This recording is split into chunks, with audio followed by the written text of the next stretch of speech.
मेरे बच्चे को लोग फौजी हैं।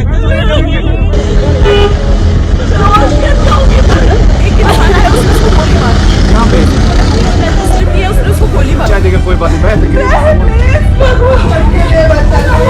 आवाज न्यूज की पाठशाला में आपका स्वागत है। आज एक ऐसी पाठशाला जिस पाठशाला के अंदर हम आज खबर की बात ना करके हम उन मुद्दों की बात करेंगे और उस चर्चित मुद्दे की बात करेंगे जो कल दोपहर मंगलवार को 3:30 बजे घटित हुई। कुछ तस्वीरें आज हम आपको ऐसी तस्वीरें दिखाने जा रहे हैं जिन तस्वीरों में यदि यह इंसान नहीं होता तो शायद उसकी हत्या नहीं होती।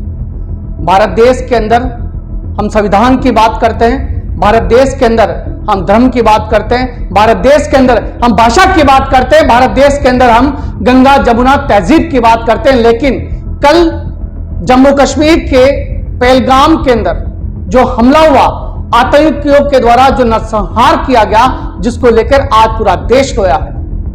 देश के साथ साथ भारत देश में रहने वाले धर्म के सभी लोग, चाहे हिंदू हो, मुस्लिम हो, सिख हो या ईसाई हो, हर एक व्यक्ति की आंखों में आंसू है। यदि इस हमले की इनसाइड स्टोरी को आप देखें तो इसे टारगेट किलिंग कहा जाएगा और इस टारगेट किलिंग के अंदर वह कहानी सामने आएगी जो मानवता को शर्मसार करती है। मानवता को शर्मसार करने के साथ साथ जो एक बार यदि आप इस इनसाइड स्टोरी को सुनते हैं तो आपकी रूह भी कांप जाती है, आपका दिल भी दहक जाता है।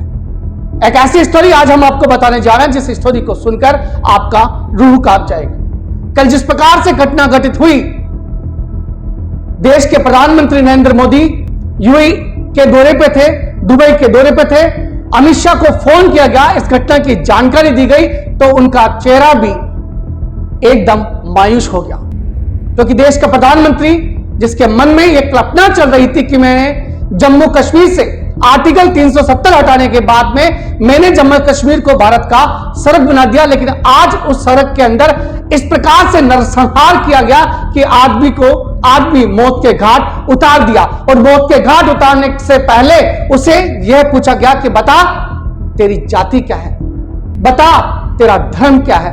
यदि उसने कह दिया कि मैं हिंदू हूं तो धड़ाधड़ गोली चला दी गई और गोली इस प्रकार से चला दी गई, एक ऐसी इनसाइड स्टोरी जहां गोली चलने के बाद में उससे यह पूछा गया, गोली चलाने के बाद में उस व्यक्ति को उसकी हालत इस प्रकार से हो गई कि ना उसे धर्म याद आया ना उसे भाषा याद आई।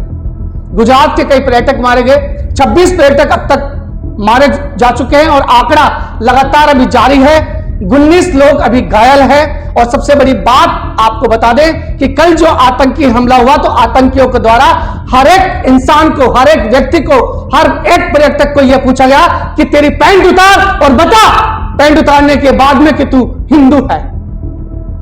जैसे ही पर्यटक ने अपनी पैंट उतारी, पैंट उतारने के बाद उसे गोलियों से भून दिया गया। यदि वह पैंट नहीं उतारता है, यदि वह अपनी धर्म को नहीं बताता है तो उसे मौत के घाट उतार दिया गया। हम भारत देश में रहते हैं, हम भारत देश में एकता की बात करते हैं, यूनियन की बात करते हैं, संगठन की बात करते हैं, देश को साथ में चलने की बात करते हैं, देश के विकास की बात करते हैं। लेकिन इस प्रकार की ये घटनाओं को देखकर ऐसा लगता है कि अब देश के अंदर गंगा जमुना तहजीब तो नहीं लेकिन नरसंहार अब बढ़ने लगा है। लगातार इस प्रकार की घटनाओं के घटनाक्रम को देखते हुए धीरे धीरे अब कहीं ना कहीं ऐसा लगता है कि इस देश के अंदर संविधान का कोई महत्व नहीं है। इस घटनाक्रम के होने के बाद में, जहां पर इस घटनाक्रम के होने के बाद में सांत्वना देनी चाहिए थी, जहां पक्ष और विपक्ष दोनों आपस में मिलकर इस घटनाक्रम की निंदा करते, कोई ना कोई बड़े एक्शन लेते, लेकिन इस भारत देश के अंदर इस घटनाक्रम की निंदा ना करते हुए विपक्ष ने पक्ष पर हमला बोला, मोदी पर हमला बोला, देश के प्रधानमंत्री पर हमला बोला, लेकिन इस घटना की निंदा नहीं की गई। आतंकियों के द्वारा पर्यटकों को मार दिया गया। मारने के बाद में उसे एक ही संदेश दिया गया कि जा तेरे मोदी को जाकर यह बता दे कि यह कश्मीर, यह सड़क जो भारत का सड़क कहा जाता है, इस कश्मीर में हिंदुओं को रहने का कोई औचित्य नहीं है।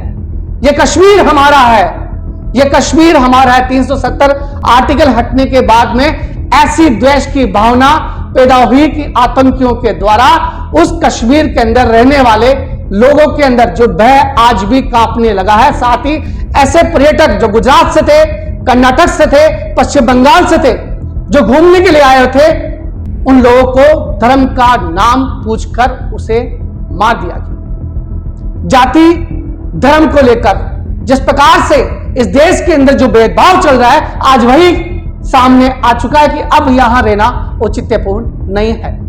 आखिर कब तक इन नंसाहारों की हम लोग निंदा करते जाएंगे? आखिर कब तक विपक्ष पक्ष पर हमला बोलता जाएगा? अब सबसे बड़ा सवाल खड़ा होता है, वह सवाल यह पैदा होता है कि हमारा देश, भारत देश जो सोने की चिड़िया कहलाता था, और आज वही देश जो विश्व गुरु बनने वाला है, वो देश जो विकासशील है, उस विकासशील देश के अंदर इस प्रकार के घटनाक्रम जब होते हैं तो ऐसा माना जाता है कि हमारा भारत देश कहीं ना कहीं कमजोर है। कल इस घटनाक्रम का अगर अंदाजा लगाया जाए तो आपको बता दें कि अमेरिका के अमेरिका के उपराष्ट्रपति जो कि भारत दौरे पे थे,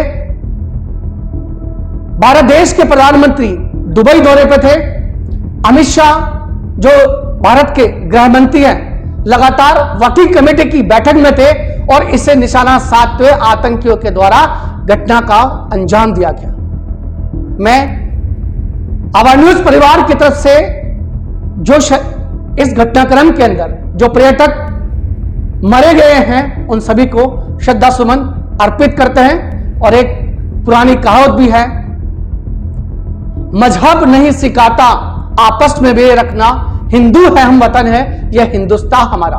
बस इस स्लोगन को याद करते हुए अपने देश, अपने राष्ट्र के दायित्व का निर्वहन करते हुए देश के विकास के योगदान में अपनी भूमिका निभाएं। यही संदेश के साथ में अपनी वाणी को विराम देता हूं। जय हिंद, जय भारत।